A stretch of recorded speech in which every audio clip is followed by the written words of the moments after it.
Welcome back to another episode of the Hustle Nation podcast. I'm really excited. Today, we've got a treat. Mr. Cliff Ravenscraft is in the house. Cliff is a master business coach, mentor, and speaker. His focus is to help you break free from any beliefs or behaviors that are holding you back from living the life of your dreams and doing the work you feel most called to do in the world today. Cliff, welcome to the show. Chris, I am so delighted to be here. Thank you so much. My pleasure. So as we were talking before we started recording, I had come across you probably, I'm going to say 10 to 15 years ago. And it was at a time where I was thinking about creating a podcast, and I Googled some things and I came up with the Podcast Answerman. And in my eyes, you've always been the OG of podcasting. I mean, you were doing it before it was cool, before it was a trend. I mean, there wasn't a lot of competition back then. And because of you, I started my first podcast. It's long since been retired, but I've been turned on to many other great entrepreneurs like Pat Flynn because of you. And I think it's definitely sparked my entrepreneurial career. So thank you. Oh, that's awesome. I love hearing that. It's one of my favorite things about what I do is to have that early inspiration, part of people's stories about what's possible. So thanks for letting me know. Yeah, I mean, I think it's important to convey that. But where I want to start the conversation today is your journey. Now, I've been following you for a long time, so I know a lot about it, a lot less maybe in the last 7, 8 years. But tell our listeners where you are now and a little bit more about the journey you've been on. So you want me to start with where I am now? However you want to answer it, Cliff. All right. Well, I'll start with where I am now. So where I am now in my entrepreneurial journey is I am absolutely only ever doing work that lights me up. I only work with people who absolutely light me up. And I work no more than 15 to 20 hours a week and average about $20,000 to $30,000 a month minimum, and can hit anywhere to 50 to 60, sometimes even upwards to $80,000 in a single month. And I am a team of one. There is nobody else helping me do anything outside of right here behind this desk. So that's where I am now. Let's talk about the journey. Awesome. You've been on this podcasting journey for a long time. I have been on this podcasting journey for a long time. So let me just give you some brief highlights, and then we'll go into as much depth in any area that you desire. So let me just say this: before December 16th, 2005, barely anybody on the planet outside of Northern Kentucky ever really knew who I was. I was working for my mom and dad's insurance agency that was started by my grandfather in 1937, and I was next in line to take over the insurance agency. I was incredibly successful as an insurance agent selling auto, home, life, health, and business. And quite frankly, financially, I was doing better than practically anybody I ever went to high school with. So it seemed like my life was on this perfect trajectory of professional insurance agent guy. However, I've always been a tech geek, and a little side thing is I was involved in ministry from the time I was 18 all the way up until 2011. So there's always been a ministry side of who I am and what I do. And for the longest time, working in my family's insurance agency, I thought of my time there as like that was maybe my greatest ministry in the world. Where originally, when I started working for my mom and dad, I thought I'd be a pastor full time one day. Regardless of how little money I would make, this is what I want to do with my life. I want to be of service to people. But then I realized how I was being of service to people in insurance. I mean, oftentimes being sometimes the first person somebody called after their child was just killed in a car accident, selling somebody life insurance, swearing up and down they don't need it, and then 7 years later delivering a check for $1 million to their wife, and if it wasn't for that conversation. So I was being of service, and I thought, this is my ministry and my work in the world. I will always be an insurance agent. That was until December 2005, when I finally decided to create my very own podcast. And it was about a television show called Lost. And my wife and I decided to sit down and just talk about this. This is just a pure hobby. I'm thinking nobody's ever going to listen to us talk about Lost. There were already 5 podcasts about the television show Lost, even though it was 2005, early days. Almost nobody except for extreme tech geeks knew what a podcast was. But there were already 5. And so here I come along, Lost podcast number 6. I didn't even call it in the first episode the weekly Lost podcast or a Lost podcast. I called it Generally Speaking. Welcome to the Generally Speaking podcast. My name's Cliff Ravenscraft. I don't think anybody's ever going to listen to this show, and that's why it's called Generally Speaking. There are 3 main topics that I'm passionate about. One is the television show Lost, one is faith, and the other one is technology. The thing is there's already 5 podcasts on the television show Lost.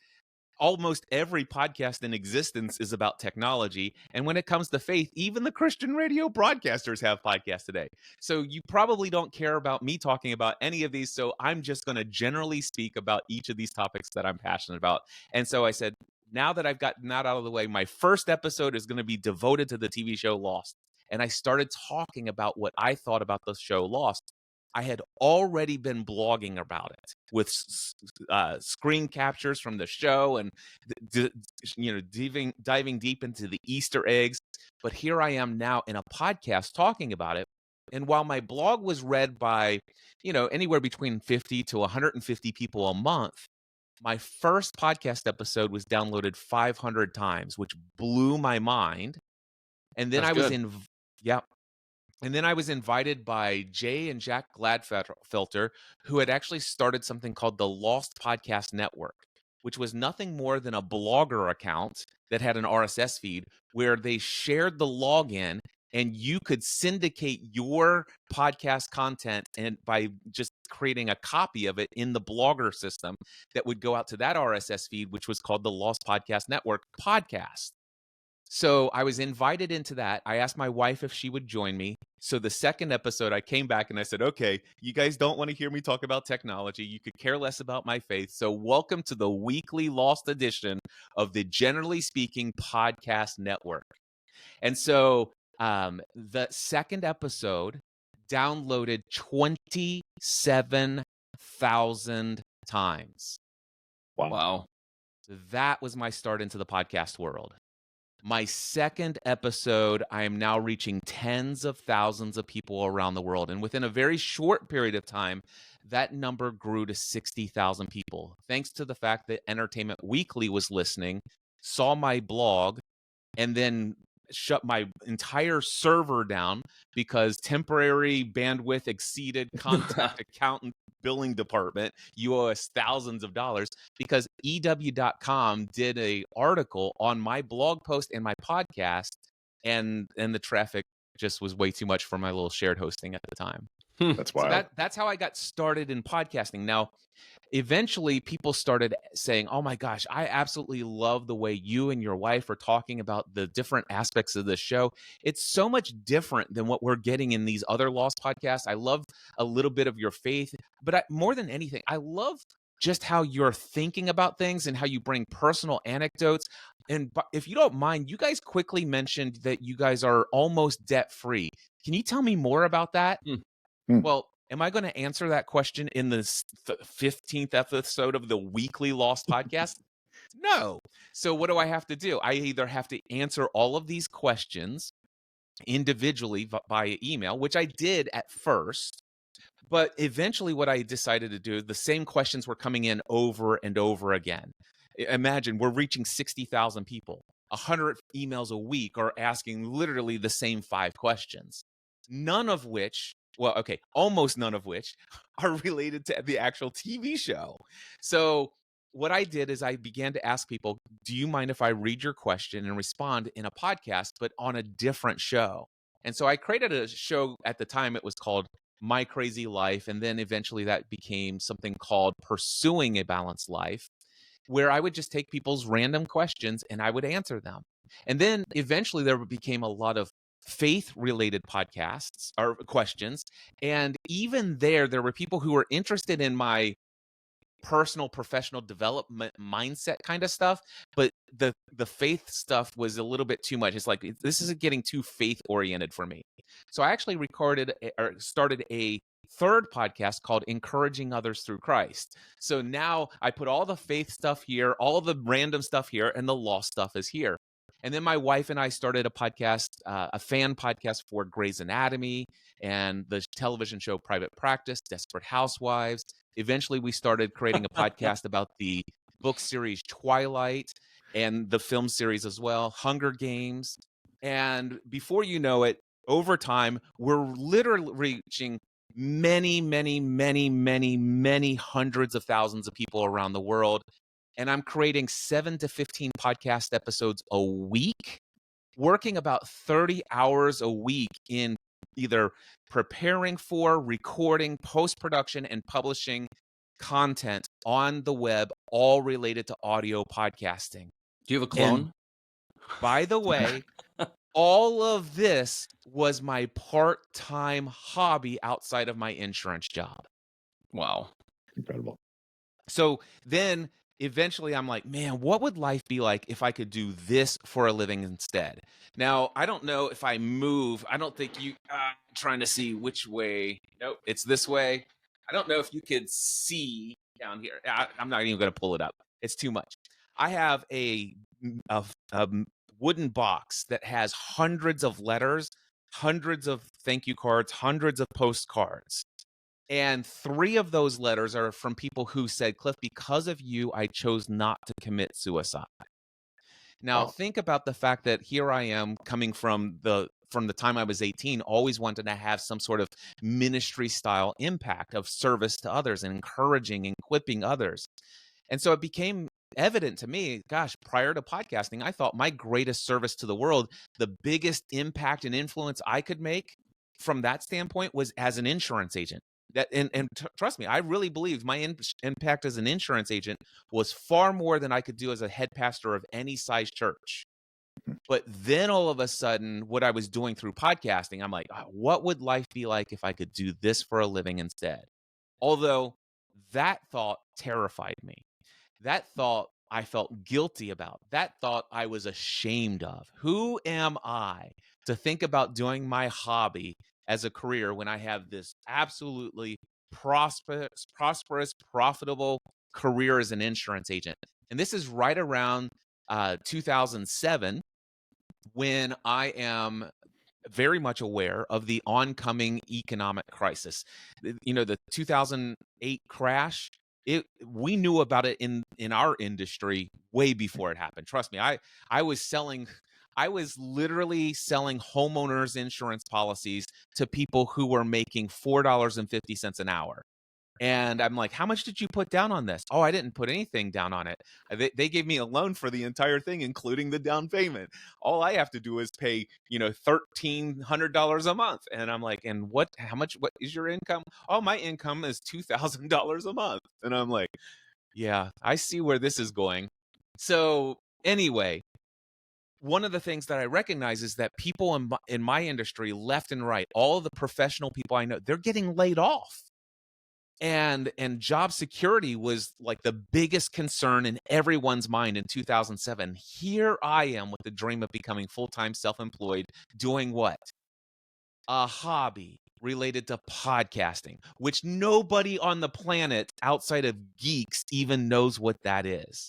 And even the geeks in 2007, if you were to Google podcasting as a topic, the number one topic at this time was podcasting is dead.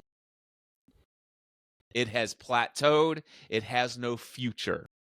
And I'm like, I don't believe you guys, but I get where you're coming from. I think you guys have short-sighted vision, and podcasting is much bigger than what you guys are seeing it as. So what I had this fear of pursuing this dream and letting even people know about this dream.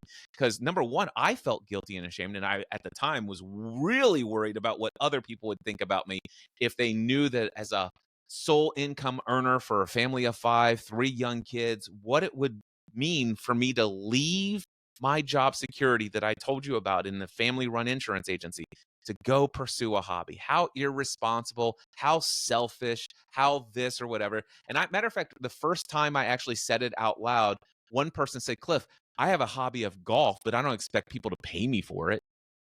And it's like those kind of questions. So I had to overcome that, but eventually I did.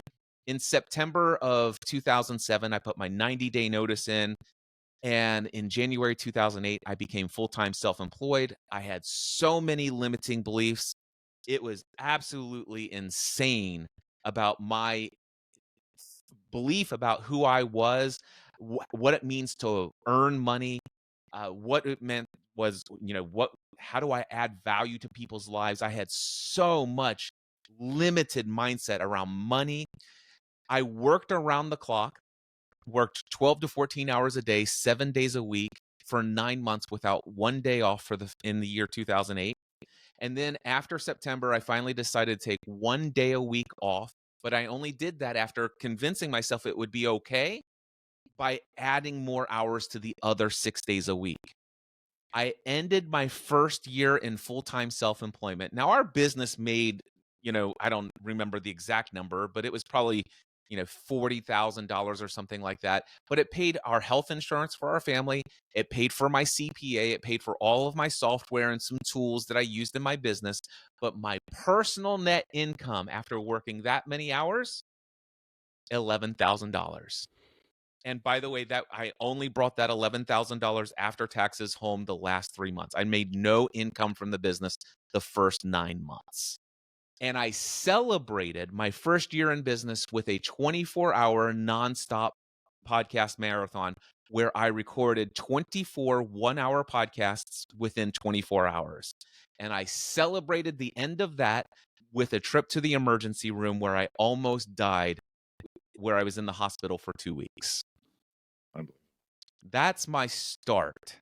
So we could go anywhere you want from there.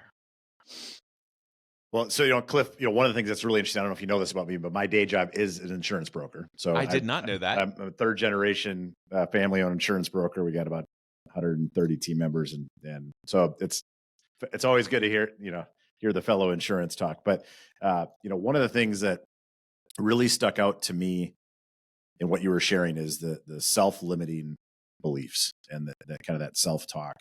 And, as you were, to your point, you had maybe some outside voices, but probably you had even louder inside voices of, I can't do this. Some people will call it the imposter syndrome and things like that, but there's all this kind of self-talk to yourself. And I know you have a lot of different perspectives on this.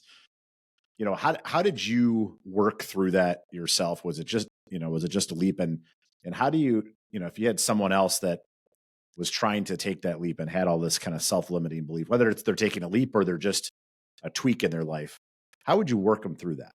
Yeah. Well, I'll answer the first question, which is how I did it, and then how I would help somebody today through it. So the first one is how I handled it.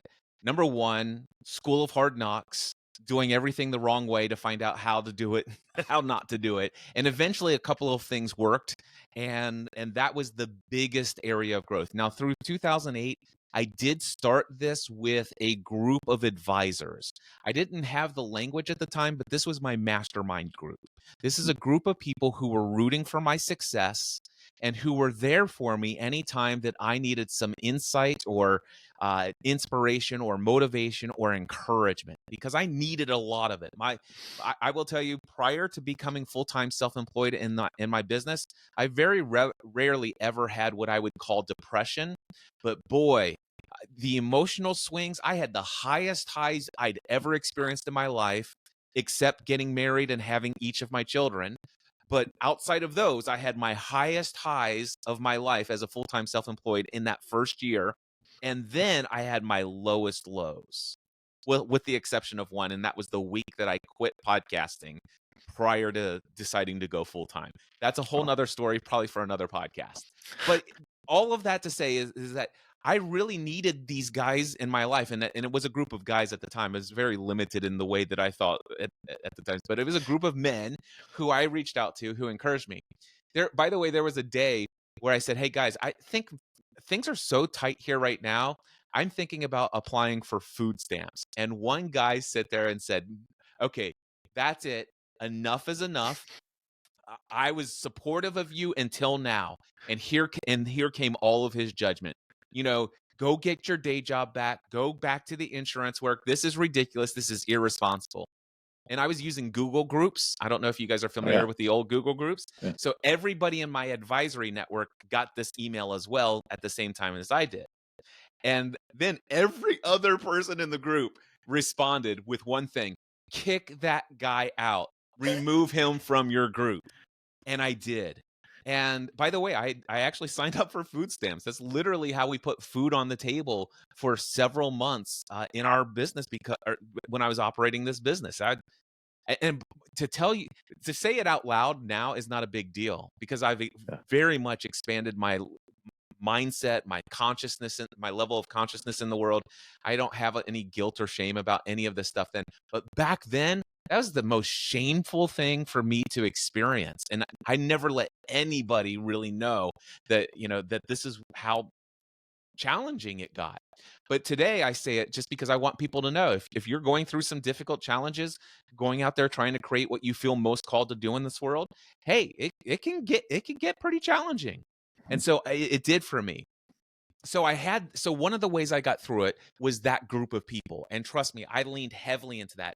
I also had a close personal friend who had always been an entrepreneur. And he was a constant guide and support and encouragement to me. His name is Mark Tafoya from New York City. And so I don't know that I would have made it without those two elements. But what really changed for me was after I got out of the hospital. And then I was going through this, recovery kind of situation where I'm trying to regain my health. And I began to read personal development books, self-help books. Now, when I say that I began to read them, I should tell you that I came from a very fundamentalist, evangelical Christian background that warned against such materials. Now, I've since evolved in my belief system around faith and everything else as well. We don't need to go into that today unless that's something of interest. But anyway, what I will say, though, is that in spite of the fact that I felt a little guilt about reading Think and Grow Rich and him talking about universal consciousness and everything is vibration and all this other stuff, the reality is I have just been in contact with far too many people who are succeeding in life who credit Think and Grow Rich as one of the go-to books that has transformed their life. So I said, why not read it? And then that led me down a path of reading a lot of other personal development books, like 48 Days to the Work You Love by my friend Dan Miller. And that led me to another book, 4-Hour Work Week. And then as I went along, it's like, oh my gosh, these books are transforming what I believe about life. Everything I thought to be true is not true. It's just a thought that I felt certain was true.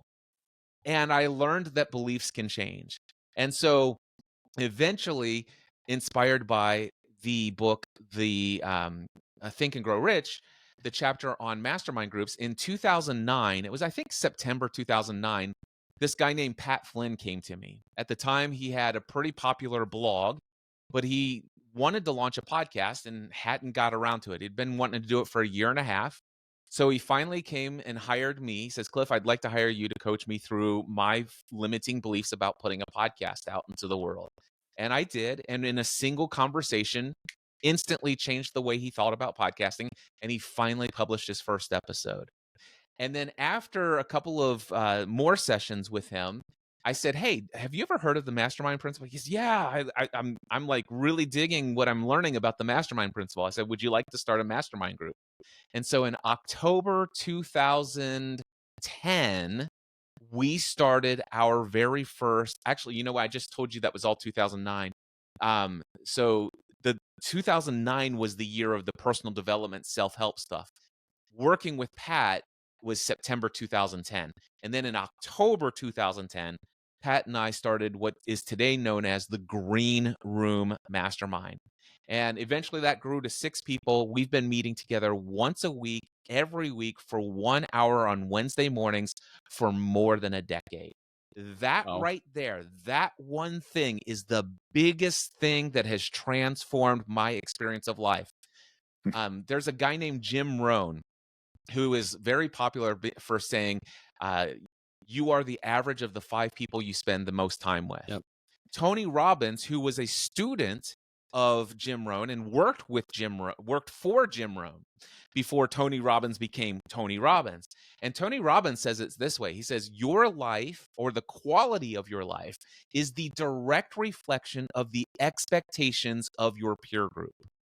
And so the biggest thing that ever transformed for me, number one, having a mastermind group and supportive group of people who believe in me, shunning all of the naysayers out of my life, reading and developing personally and professionally through great time-tested personal and professional growth book training materials, and then building an actual intentional, real mastermind alliance with people who are doing life the way I want to do life. Cliff, let's rewind a little bit and talk about some of the small victories. You mentioned that after the first year of business, when you were out on your own, you had $11,000 in personal income. After that, what were some of the small victories? What were some of the things that helped you propel to the next level to make that income? Now, we're both entrepreneurs. Thankfully, we're in a point in our life where we are successful. We don't have to rely on our podcast, but we've been doing this for a little over 12 months. And I know there are a lot of people listening to this who are either thinking about starting a podcast or might be in a similar boat. What is that next step? What are some of those small victories that you saw that maybe even you're coaching some of your clients to do next?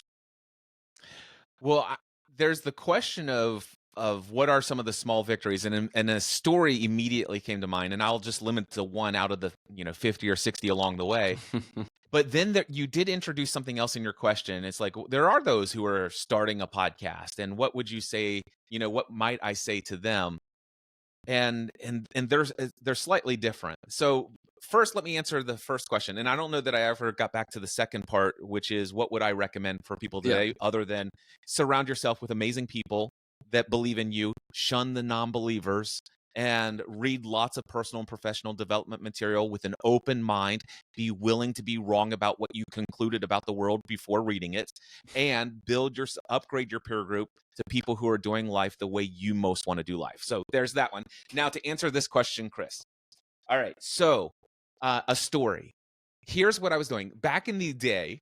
If you would have Google searched podcast equipment, I was the number one podcast search or Google search result in the world. That's how I found you. And it said podcast equipment consultation, a podcast consultant you can call right now. And inside of the search result was my cell phone number.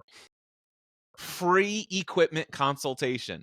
My phone rang around the clock.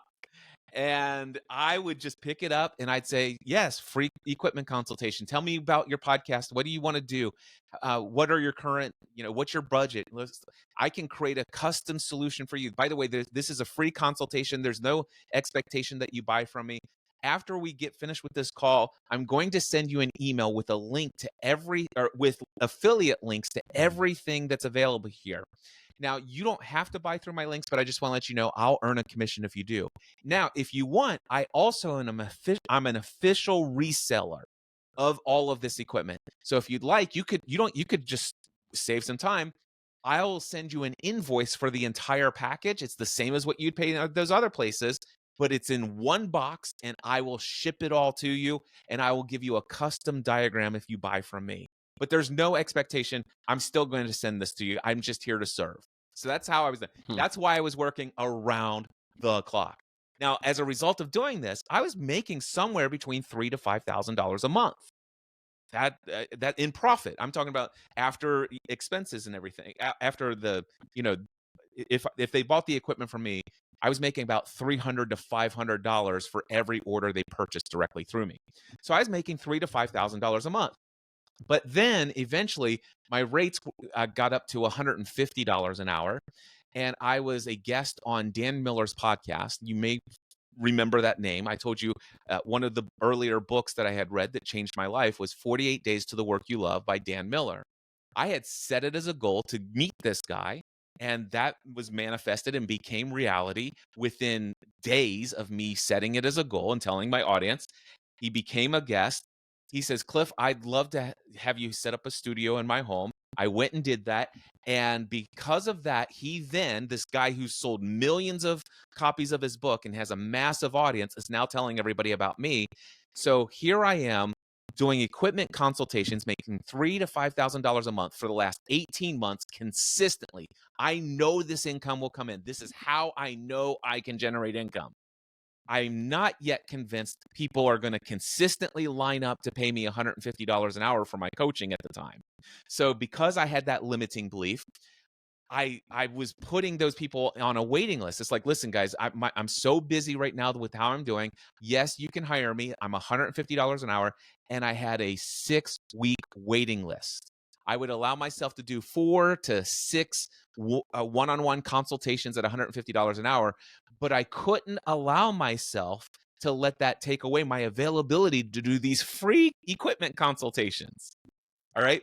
So get this. I have this podcast called Pursuing a Balanced Life. It's like an audio journal. And so I'm sitting there telling this story just like I told it to you. All right. And this one guy, his name is David Doucette. He says, Cliff, I'm going to share, he says, he wrote me this email. He said, I'm going to share 3 words with you that will transform your life. Stop selling equipment. Those 3 words. He goes, Cliff, get out a calculator and confirm everything I'm about ready to tell you. You've given so much transparent behind the scenes detail in your podcast episode. You're making $3,000 to $5,000 a month. You're working this number of hours. You've got 6 weeks worth of people on a waiting list to pay you $150 an hour. Because of the way you're structuring your equipment consultations, blah, blah, blah. Do you know that you are averaging $22.50 an hour selling equipment and putting off a line of people who are willing to pay you $150 an hour? Stop selling equipment. And so for 3 months, I stopped selling any equipment. And I immediately just only allowed myself, and people would call me. It's like, you have free consultation. I don't have free consultations anymore. I am available, however, for $150 an hour. In 1 hour, I will give you everything you need, and I will send you a diagram. It doesn't matter to me if you buy it. I don't sell insurance, so you have to buy through my affiliate links. I don't sell insurance. I don't sell podcast equipment, and I don't sell insurance. So, anyway, so that happened, and my income tripled. Like literally within the next month, my income tripled. And 3 months later, by the way, I decided to start selling equipment again. However, here's what I did at the time. I created 5 different packages for each different type of people that I was talking with. And I made sure that I made at least $100 profit and as much as $550 profit for each equipment package that I sold. And I created a system and process and hired an assistant, a virtual assistant, to handle every equipment sale so that I never had to touch it and I only made profit. And so as I was doing equipment consultations, I said, here are 5 different packages. Which of these do you want? Boom, off. All of the tutorials. So here I am. The $150 is like this is easy. So that is the first big, huge win success story that came to my mind that gets me out of an old mindset into a new mindset. But let me just say, where was the limiting belief? It's not that I didn't do the math and I didn't understand. My fear was, yes, it's great that I have a waiting list of 6 weeks of people who want to pay me $150 an hour. But here's my belief at the time. This only came because Dan Miller's talking about me in his podcast. And eventually that's going to fall away into the archives. And I can't rely on Dan Miller continually sending me this amount of people. Eventually it's going to dry up. And that's why I need to hold on. It's safer if I hold on to this lower ticket item stuff that I'm doing, because at least I know it works. And boy, is that wrong. And boy, is that a limiting belief. But it is what was holding me back. It's unbelievable. So, Cliff, with your business now, how have things evolved? Because you're still very much a podcaster. You had mentioned up to 50 different podcasts you're running now. You're also doing coaching and public speaking. How has that differentiated itself over the last 10, 15 years? So one of the things that I did is I eventually got out of doing one-on-one coaching and consulting. After I raised my rates to $300 an hour, and I was still booked way in advance. And eventually I went to my mastermind group and said, guys, I'm ready for another rate increase. Should I go to $500 an hour or $1,500 an hour? And they said, stop doing one-on-one consulting. And that's when I launched a program called Podcasting A to Z, a group study program. It was $2,000 for 4 weeks.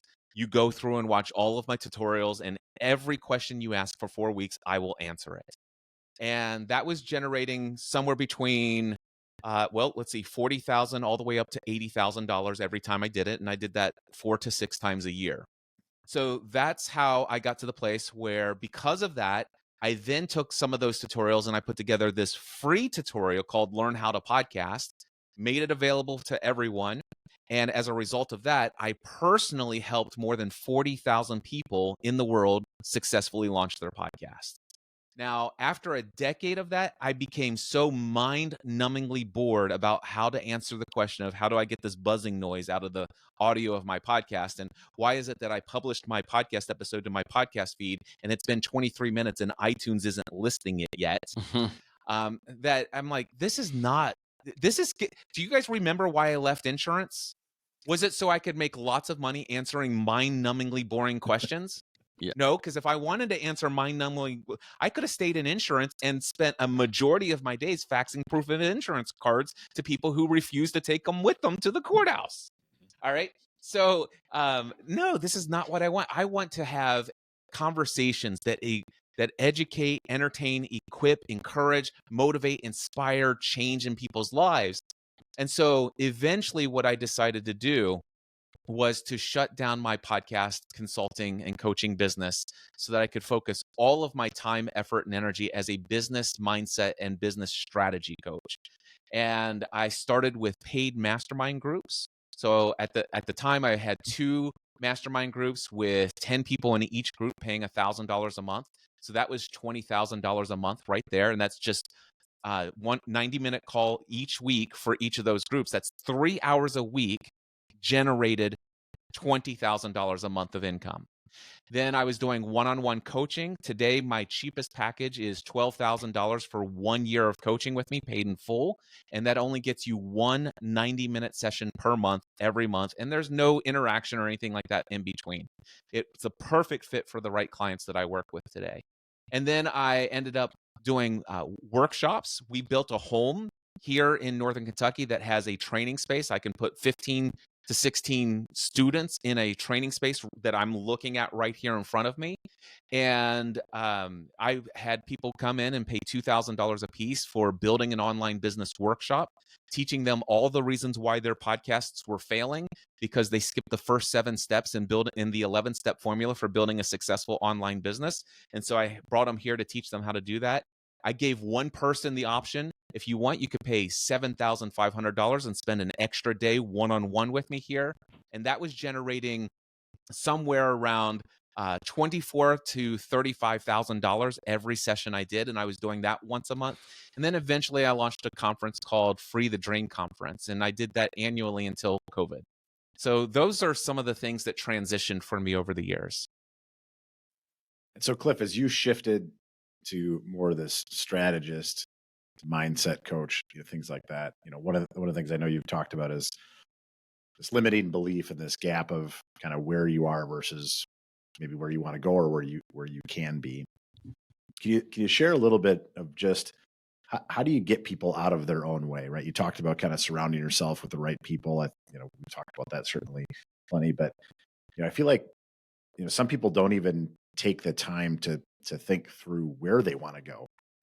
And even when they do, that too has those limiting beliefs. And so how do you coach somebody through just even starting to create that vision? So the first thing that I do with anybody who doesn't know what they want is I give them an exercise called 50 Things I Want. And so I tell them, get out a sheet of paper, and at the top, I want you to write 50 things I want. And then on the left-hand side, write down on the left column from top to bottom, 1 through 25, flip the page over and do 26 through 50. And then here's what I want you to do. I want you to set a timer for 2 hours. It will take you at least 2 hours probably, given where you are, is what I tell most people that I'm working with. And here's what you do. You ask yourself, what do I want? And then anything that comes to your mind must be written down. Number one, you can't ask yourself, is it possible?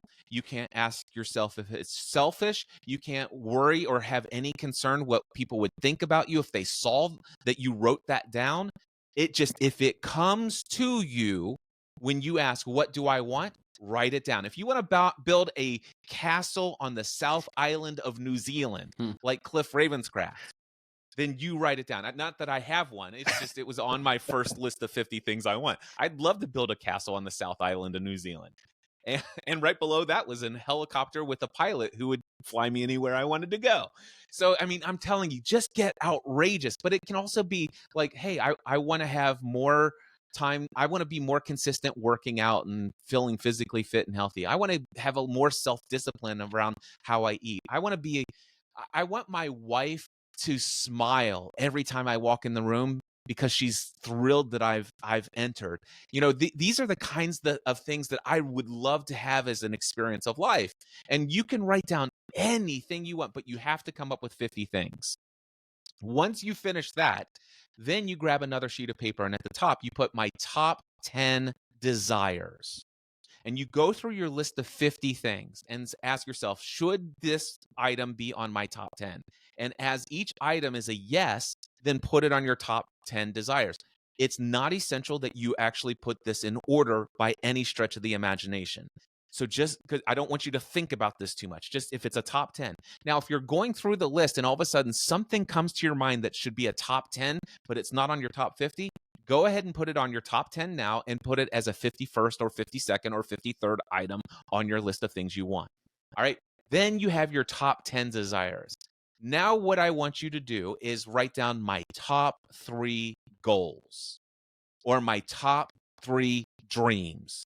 And then you write down on the left-hand side 1, 2, and 3. Now, this one you're going to put in order. So you're going to look for number 1. Out of the top 10, what is the most important thing for me right now? And write it down. Then you go to number 2. You got 9 more items on that top 10 list. You write it down. You got 7 more or whatever, 7 more items on the list. You write it down. 8 more items on the list, whatever. And then you got your top 10. Now, guess what you have? You actually have, not only do you know what you want to create in the world, but if you were to actually go and study that list, all of those lists, you're going to learn all sorts of things about who you are and what your values are and who you were created to be and all sorts. This one exercise will get rid of that. I don't even know what it is I want in life. That's super powerful. I mean, those are incredible nuggets because to your point, I feel we talk about this a lot with hustle is until you have a vision of basically where you're going or what you're trying to accomplish, I mean, then hustle is just going to create burnout, right? If you're working really hard to an aimless destination, that's not really helpful, right? And we certainly know you pivot from one place to the next throughout your life, right? I mean, you talked about a lot of the pivots you've made in your life, and those naturally happen. But if you don't at least have set out a plan, how do you know if you're ever going to achieve it, and how do you take an action to get there? The metaphor that I love to use to illustrate that perfectly is this. Imagine I'm on a little island, right? And I see the sea out in front of me. But over to my right, there's a massive cliff, and over to my left, there's a massive cliff that blocks my view from anything that's out there in the world other than the ocean in front of me within my perspective of what I can see that's available out in the world beyond this island I've always lived on. All right. So if out in the distance, though, I see a big island, and people come to our island from that island all the time, and it looks like those people have an amazing life, and I would love to go to that island. All right. So what I do is I finally save up money, or I find my resources, gather resources, build a boat, build a raft, whatever. I set sail towards that island. I am so excited. I'm finally moving towards my destination. I know what I want. I've done my list of 50 things. I narrowed it down to the top 10 and then I got my top 3, and number 1 is to make it to that island. So that's what I do. I set sail. Everybody wishes me well, and some people are judging me, but most people are wishing me well because I've shunned all the non-believers. And my mastermind group has given me all sorts of valuable insight on how to navigate to that island. And then as I'm almost to that island, I start to notice that I'm getting beyond the limitation of what I could view before. And I see even bigger islands that are out there. And I see even greater destinations. Or I might even, by the way, I might make it to that island, and then all of a sudden I see all of those other islands that are bigger and meet people from that. It's like, no, that's what I want instead. And that's sometimes how it works. But the number of times I'm actually on my way, I'm setting course, and then I don't even reach that destination, but I've actually done a new 50 things I want, a new top 10, a no top 30, and that island over there is the one I want. And so I'm just setting course, and literally I consider life to be a choose your own adventure game. And oftentimes you'll never be able to see what the options for you to choose are unless you've chosen a destination to move towards that, so it can open you up to perceive the world and opportunities that would have never been available for you to see if you had not yet made some forward momentum beyond the limitations of where you currently were. I love that. That's the perfect combination of vision and belief. That's just so important in life. I want to go back to something you mentioned before about your journey creating a mastermind and a personal coaching program. So many of the people who listen to this podcast, the people that we interact with, are people exactly like that. They're either leaders and or coaches. And there are a lot of people who are wanting to start a mastermind or a coaching program. So for those listening who are early in that game, where do you start when you want to create a program like that? And more importantly, it's not even about starting, it's how do you create a great experience for people to learn and grow and get to those goals that they want in life? There's a podcast called Upgrade Your Peer Group: The Power of Mastermind Groups, hosted and facilitated by this guy named Cliff Ravenscraft. Of course. There are 6 podcast episodes in that feed, and there will likely never be more than that. But those 6 episodes will teach you everything that I think you need to know to succeed in either starting your own free mastermind group that it'll just elevate your peer group to the next level, or if you are a coach, you should be making no less than $1,000 per month per member, and I will teach you exactly everything you need to know on how to generate $1,000 a month and create an experience where members in your group will be in your group for 3 years, 4 years. The next level mastermind just turned 6 years old. It's generated over $1 million in revenue. There's only one group now that meets every week in the mornings, because I decided I've done this for so long, I don't need to work Thursday nights for people who are aspiring entrepreneurs. I'm only going to go with people who are existing entrepreneurs who choose their own schedule, and I just don't want to work on Thursday nights anymore. But anyway, 6 years, and the average lifetime value of a client in that group is anywhere between $40,000 to $100,000. So upgradeyourpeergroup.com. Go listen to all 6 of those episodes and launch your first mastermind group. I love that. I'm going to go check that out. No doubt. Awesome. I love it. So Cliff, when you talk about masterminds and you are who you surround yourself with and your peers and things like that, I think one of the things that I've seen sometimes with human behavior is some of those groups, they don't challenge each other enough. The people in those groups, it's more about being nice. They'll push a little bit, but they don't really walk through somebody's front door and call out. Like it sounds like in some cases that's what you gained a lot of growth from. If somebody is whether it's a formal mastermind group or it's just, to your point, a group of peers that they pull together, how do you encourage them to challenge each other and to push each other and hold each other accountable? Well, number one, you would want to set the standard of that being your desire going into it. So it sounds to me like that would be an incredibly vital part of what you want to experience in a mastermind group. And if you are going to be the leader / facilitator of that said mastermind group, then you set the standard. You say, hey, listen, I want to invite you in, but I just want to let you know that everything we do, we have a hot seat, and it's called a hot seat for a reason, because we are high flame. You know, if you are not open to some open criticism of the way that you're currently thinking or feeling, it's not that we're right and you're wrong. But if we have a different perception or perspective than you have, we're going to share it, and we're going to share it with passion because of our love for you and what we think is possible for you. Not that we're always right. We may be wrong sometimes, or at least it's all going to be autobiographical and it works for us and it may not work for you. But chances are most success principles that are out there are easily transferable from one person to another. And if we see something that can help you, we're going to tell you, and we're not going to sugarcoat it. So would you like that? And literally audition people with that in mind. Now, if you are not going to start this mastermind group, if you're not going to be the facilitator and you're looking to go join a group, then I would encourage you by all means. And if this is your desire, I want to know how high flame is this experience. Do people challenge each other in this group? Are there people where people are just absolutely honest and say, listen, this is what you need to hear right now. This is what I'm witnessing every time you're in the hot seat. This is what you say you're going to do. But you know what? For the last 9 months, I haven't seen any direction. Are you sure you truly want this? What is it that's truly holding you back? Do you guys have those level of conversations? Is there any way that I could talk to a member, or can you show me a recording that illustrates that this is how this group shows up? And that's how I would go about it. It's great insight.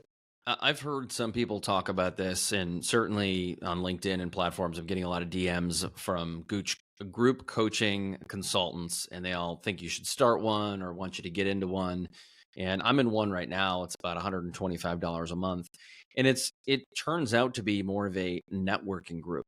And I've talked to people where it's like, well, what is it? Is it going to bring you value? And people say, well, if you set the price at 150, people aren't going to have a very high expectation. And they may also not show up. They may not show up with the same preparation each week. And it makes more sense to charge more because you're going to get more out of people. Do you believe in that? So there are two sides that I want to speak from this at. So yes, is the short answer. Yes, the more you charge, the higher the commitment level from everybody in your group. That's why I suggest no less than $1,000 a month. And that's the minimum I would charge. Now, do some of my people struggle with their beliefs about their worth and stuff like that, and they start at $500 a month? Yes, some of my coaching clients who are coaches start at $500 a month.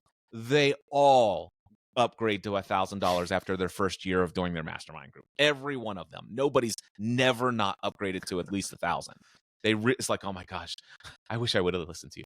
Yeah, but I understand you did the best you could with the belief system you were working with at the time. So, but yes, there's no doubt. You could not pay me to be in a group of people who are to be in a weekly mastermind group with people who are paying $125 a month to be in that group. It would be a complete waste of my time just by the price tag alone. I've learned enough about this principle, this philosophy, that when I go to a conference, if I go to a conference for whatever, and it's all full-time self-employed entrepreneurial type people, if I'm going to go to a conference and there are 2 or 3 ticket options, let's just say there's 2 ticket options. One ticket option, $499, standard ticket. All right. And then there's the VIP option, $24.99. Guess which ticket I'm buying? I would never go to that conference with a $500 ticket. I want a $2,500 ticket because that $2,500 ticket is going to allow me to spend most of my time in all of the private lunches, the dinners, and the networking parties with other people who are willing to invest in that conference at the $2,500 level. I do not need to be networking with people who aren't willing to invest at that higher level. So yes, pricing is everything. Now, with that being said, I'm in a green room mastermind that I have been facilitating since October 2010. I started this group with Pat Flynn And that group also has Michael Stelzner from Social Media Examiner, Social Media Marketing World, Ray Edwards, professional copywriter, Mark Mason, Leslie Samuel. So there's these 6 of us. Not a single, none of us pay a penny to be in this group. So in essence, that's free, right? So isn't that completely antithetical to everything you just said? No. I want you to think about who I just spoke. If you know any of those names, and I know a lot of people who are listening to this content or watching this content know some of those names. I will tell you right now, every single one of them, we meet for 1 hour once a week, every week. There ain't nobody in this group where an hour of their time is worth less than $1,000. So they're paying $4,000 to $10,000 a month to be in this group because they are there once a week, every week, without fail. Yeah. And they want to be around those people because those people can add a lot of value to their life. Yeah. That makes so much sense. Yes. And just so we're clear, so the Green Room Mastermind is my personal mastermind group that I've been doing since October 2010. That's Pat Flynn, Michael Stelzner, Ray Edwards, Mark Mason, and Leslie Samuel. So that's my private group. That by the way, there's no place you can apply for that. We are set for the rest of our lives. But the Next Level Mastermind is my paid mastermind group, which is for full-time self-employed business owners. And you can learn more about that at nextlevelmastermind.info, or you'll hear all about it in every episode of Upgrade Your Peer Group podcast about the power of mastermind groups over at upgradeyourpeergroup.com. How much is that one? I hesitate to say because the price fluctuates depending on the number of people in the group. Got it. But let's just say that nobody's ever going to get in for less than $12,000 a year, and it could be up to $50,000. I mean, 12,000 seems pretty reasonable based on everything I've heard recently about masterminds. Cliff, I want to follow up with one last question for you. So you do a lot of things. You've got a lot of podcasts. You've got a ton of background and knowledge in business. What is one piece of advice you want to leave our listeners with? Oh, I love this.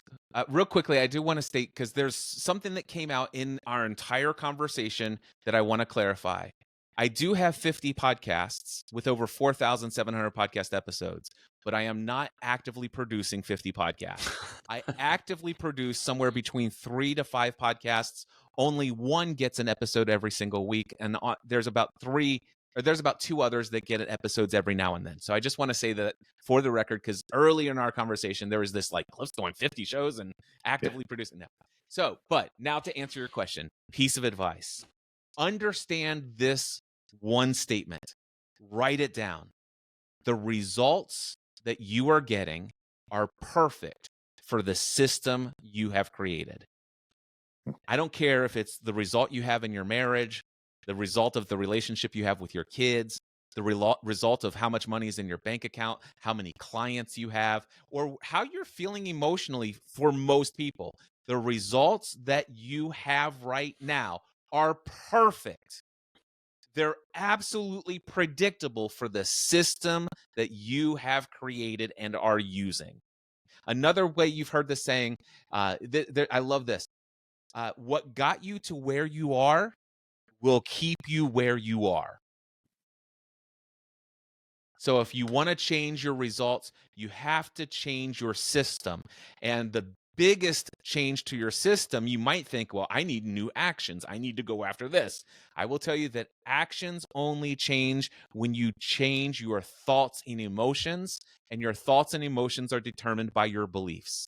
So your belief system is literally what's producing your results. Every belief has consequences. So that's my biggest piece of advice. And if this is all new information, and if you think that what you believe is to be true, or what you believe is true, I tell you right now, a belief is nothing more than a thought that you feel certain is true. And every belief you have creates a result. Every belief has consequences. And if you want to see a talk that will change your experience with your belief system forever, head over to mindsetanswerman.com/free. 1 hour opening keynote to my Free the Dream conference called All Beliefs Have Consequences. mindsetanswerman.com/free. I'm guessing that Great stuff. cuts deep for a lot of our listeners out there. I'm a big on mindset. I know That cuts Justin deep is for too. us. What are you talking about, Chris? Yeah, well, I mean, I didn't want to have to admit that, but yes, very true. Cliff, before we let you go, throw a couple URLs out there where people can find you and connect with you online. Sure. So you're obviously checking out a podcast here. My audio podcast is the Cliff Ravenscraft Show. That's my main show. So just go to cliffravenscraftshow.com or look up Cliff Ravenscraft in your favorite podcast directory. Of course, check out my website, cliffravenscraft.com, for some of the other products and services that I have. If you haven't done so already, upgrade your peergroup.com. Listen to those 6 episodes about mastermind groups. It will change your life forever. And if you want something for free on top of that, go to mindset-answerman.com/free and watch my opening keynote address to the Free the Dream conference called All Beliefs Have Consequences. 60 minutes in your life will never be the same again. Cliff, that was amazing. Thank you. We've had some big names on the show before, but if you just type in Cliff Ravenscraft, you're probably the easiest person to find based on all the content you have on the internet. All right. For all you listeners out there, thank you so much for tuning in to another episode. Until next time, peace.